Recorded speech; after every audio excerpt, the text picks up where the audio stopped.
പേര് റോസന്ന. ഞാൻ എറണാകുളം ജില്ലയിൽ വരാപ്പുഴ എന്ന് പറയുന്ന സ്ഥലത്താണ് വരുന്നത്. ഞാൻ എൻ്റെ 4 മാസമായ കുഞ്ഞിന് വേണ്ടി സാക്ഷ്യം പറയാൻ വന്നതാണ്.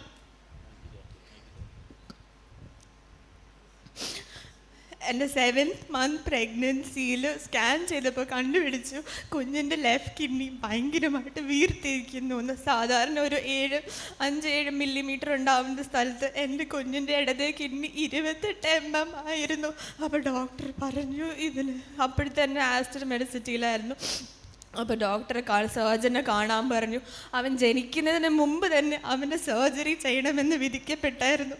അപ്പോൾ ഒരു കുഞ്ഞ് ജനിക്കുന്ന സന്തോഷത്തേക്കാൾ അവൻ ജനിച്ച് കഴിയുമ്പോൾ അവൻ്റെ ഭാവിയിലുള്ള ജീവിതം എങ്ങനെയായിരിക്കും എന്നതിനെക്കുറിച്ചായിരുന്നു ഞങ്ങളുടെ ആദ്യം. ജൂലൈ ആണ് അവൻ ജനിച്ചത്. അപ്പോൾ എൻ്റെ അപ്പയും അമ്മയും നേരത്തെ ഇവിടെ കൃപാസനത്ത് വന്ന് പ്രാർത്ഥിച്ച് ഇവിടെ നിന്നൊരു പത്രിക കിട്ടിയായിരുന്നു. പിന്നെ ഓഗസ്റ്റ് ആയപ്പോൾ പ്രളയം വന്നു. ഞങ്ങൾ വീട് വിട്ട് ഇറങ്ങേണ്ടി വന്നു.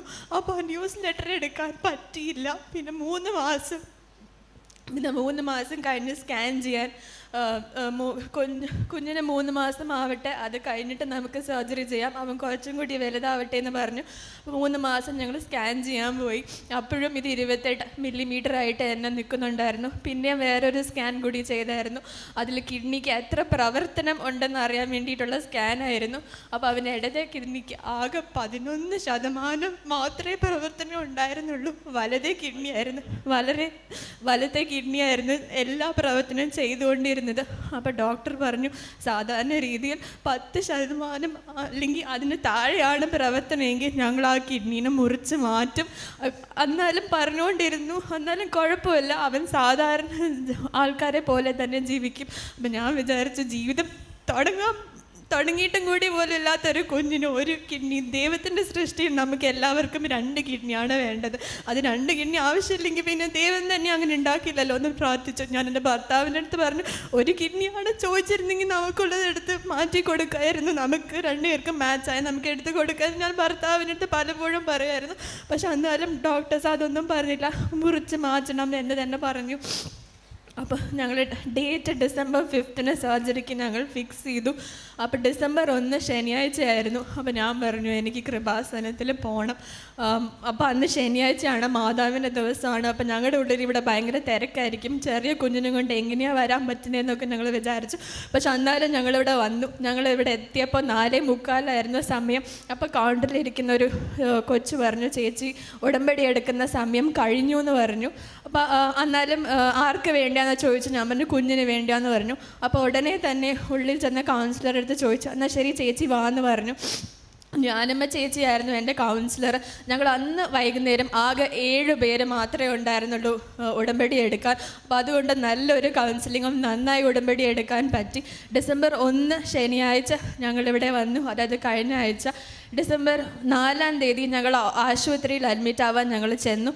അപ്പം അതിന് മുമ്പ് ഒരാഴ്ച ഞാൻ പറഞ്ഞിരുന്നു ഡോക്ടർ ഒരു പ്രാവശ്യം കൂടി ഒന്ന് സ്കാൻ ചെയ്തിട്ട് പിന്നെ അവന് സർജറി ചെയ്താൽ മതി, ലാപ്രോസ്കോപ്പി എല്ലാം തുറന്ന് തന്നെ ചെയ്യണം എന്ന് പറഞ്ഞു. അപ്പോൾ ഡോക്ടർ പറഞ്ഞു, നല്ല ഡോക്ടറായിരുന്നു. ഡോക്ടർ പറഞ്ഞു സാരമില്ല, അവസാനമാകുമ്പോഴത്തേക്ക് എല്ലാവരും ചോദിക്കുന്നതാണ് ഒന്നും കൂടി സ്കാൻ ചെയ്തെന്ന്. പക്ഷെ ഞാൻ ഒരു കാര്യം മാത്രമേ പറഞ്ഞുള്ളൂ, കുറേ പേര് പ്രാർത്ഥിക്കുന്നുണ്ടെന്ന്. അപ്പം അന്ന് ഞങ്ങൾ അൾട്രാസൗണ്ട് ചെയ്യാൻ വേണ്ടി ആ മുറി December 1 ശനിയാഴ്ച ഞങ്ങളിവിടെ വന്നു.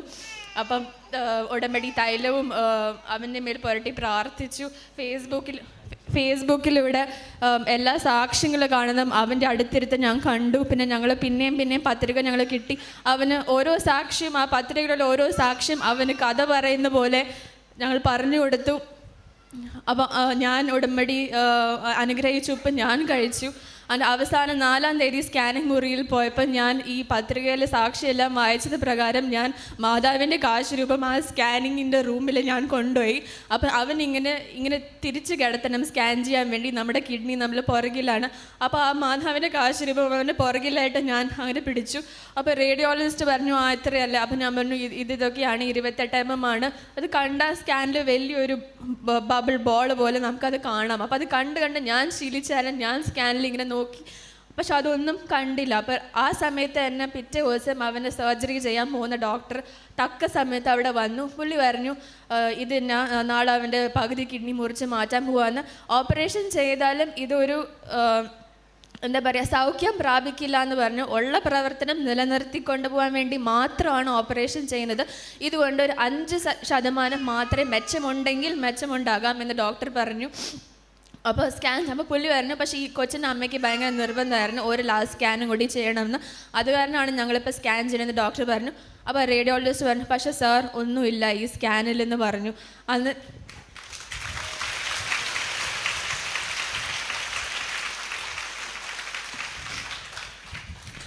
പിന്നെ ഡോക്ടർ പറഞ്ഞു ഇത് വലിയൊരു അത്ഭുതമാണ്. ഡോക്ടർ എന്ന നിലയിൽ ഡോക്ടർ ആ ഒരു ആശുപത്രിയിൽ വെച്ച ഒരു ഡോക്ടർ പറയേണ്ട കാര്യമല്ല ഒരു അത്ഭുതമാണ്. പക്ഷെ ഡോക്ടർ പറഞ്ഞു അത്ഭുതമാണ്. പിന്നെ ഞങ്ങൾ ചെന്ന് പുള്ളീനെ ക്യാബിനിൽ കണ്ടപ്പോൾ ഡോക്ടർ പറഞ്ഞു എനിക്കിപ്പോൾ പൂർണ്ണ വിശ്വാസമായി നമുക്ക് വേണ്ടി മുകളിൽ ഒരാൾ നമുക്ക് വേണ്ടി വളരെ കഷ്ടപ്പെട്ട് പ്രാർത്ഥിക്കുന്നു. പറയട്ടെ.